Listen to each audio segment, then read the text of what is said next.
Pentru tauri, hai să vedem.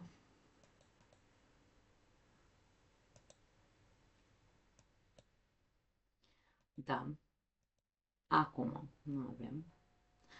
Pe frumoșii noștri tauri. Pentru tauri, după cum putem observa, Lilith părăsește casa ta a șasea și intră în casa a șaptea, în casa relațiilor. Imediat. Să-mi pregătesc aici materialul, la lângă mine. Bun, deci pentru cei care aveți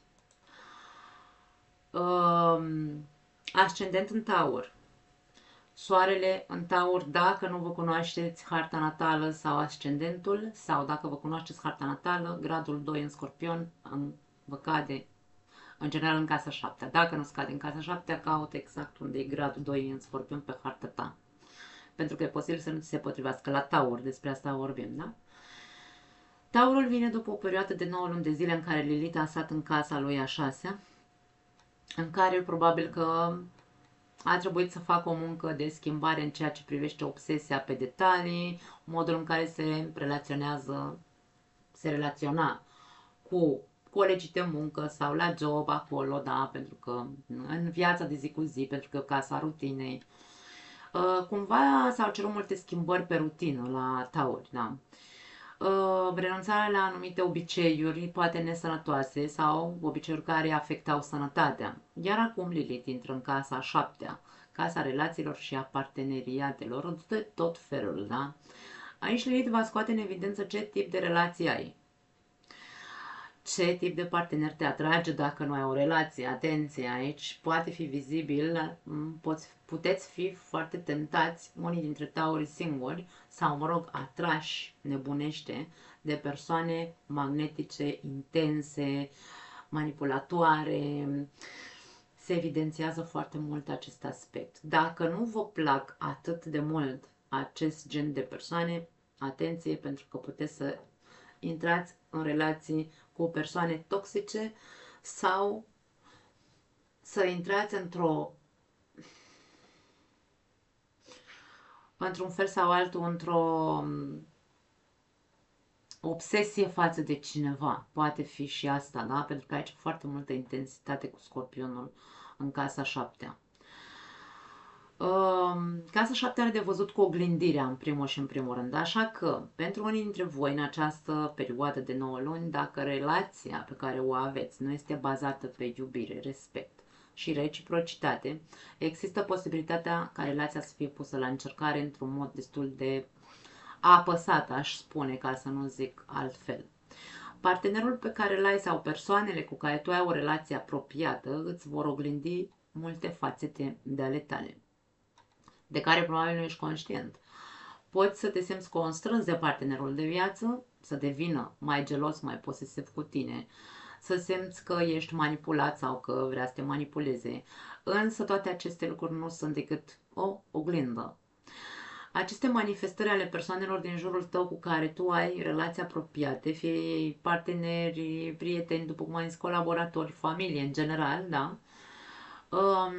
Nu sunt decât maniera în care Lilith vrea să pună în evidență că sunt umbrele tale, de fapt, care se manifestă acum în viața ta pentru ca tu să le poți vedea și să te liberezi de ele, bineînțeles, da? În același timp, alții dintre voi puteți fi voi cei care să aveți aceste manifestări de manipulare, control, posesivitate, putere, acea posesivitate asupra celuilalt, că nu poate să miște fără să știe, fără să știți voi în niciun moment unde e și ce face, da?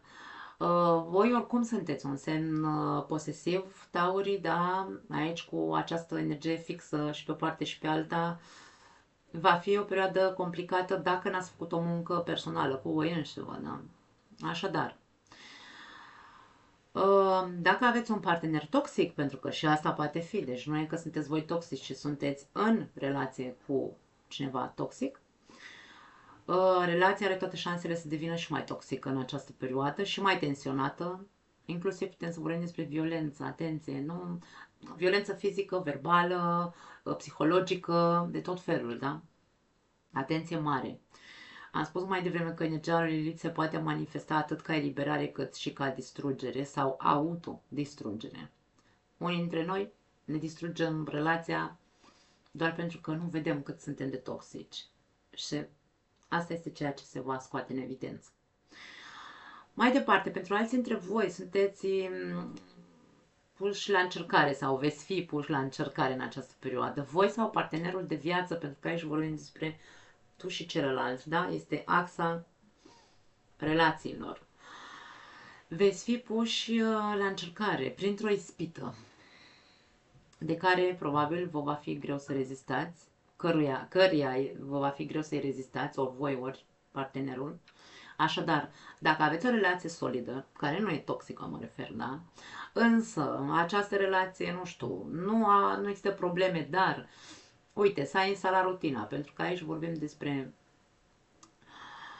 Taurul este rutinar, da? Hai să vedem, că trebuie să existe o explicație a ceea ce spun.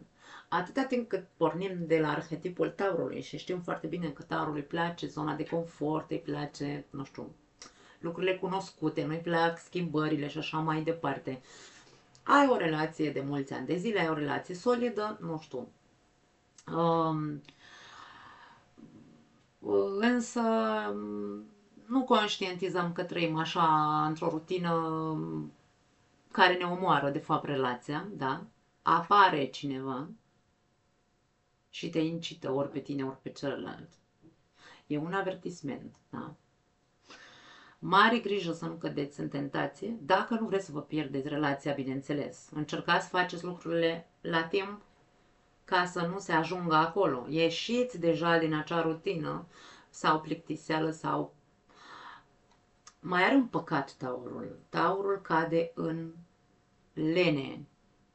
Ieșiți din această lene și începeți să găsiți maniera în care să puneți din nou relația, să puneți sare și piper, să existe din nou pasiune, pentru că semnul Scorpionului, arhetipal, după cum am zis, este pasiunea.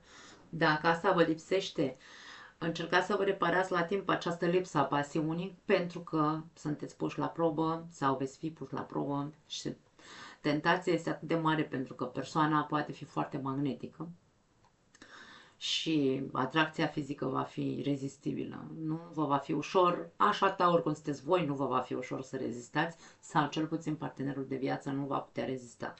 Atenție! De-aia și fac aceste interpretări ca să atenționez. Casa 7 este și ea o casă în care trebuie să învățăm să-i tratăm pe ceilalți cu respect și cu drepturi egale, dar, bineînțeles, și să știm să punem limite celor care nu ne tratează cu respect și nu consideră că avem drepturi egale într-o relație. Da. În aceste luni se va pune în evidență maniera în care socializați, în general, da, pentru că e o casă a socializării. Fiind Scorpionul într-o casă a socializării, socializarea sau forma în care socializezi ar putea să fie destul de înțepătoare, atenție, poate vor fi persoane care îți vor atrage atenția, încearcă să-ți modifici comportamentul veninos sau înțepător în care socializezi, da? E foarte ok să faci glume, dar nu faci glume țepoase. Dacă încă încerci, atenție, și aici foarte important mi-a atras atenția și acest detaliu, dacă încă încerci să ții lângă tine persoane care tu știi că sunt toxice, în această perioadă vei vedea anumite comportamente, da? Lilith își face treaba și îți va arăta anumite comportamente a unor persoane din jurul tău. Acele comportamente te vor convinge să-i scoți din viața ta sau invers, vei fi scos din viața unor persoane, acele persoane care văd că tu ai un comportament toxic pe care nu-l conștientizezi. Da?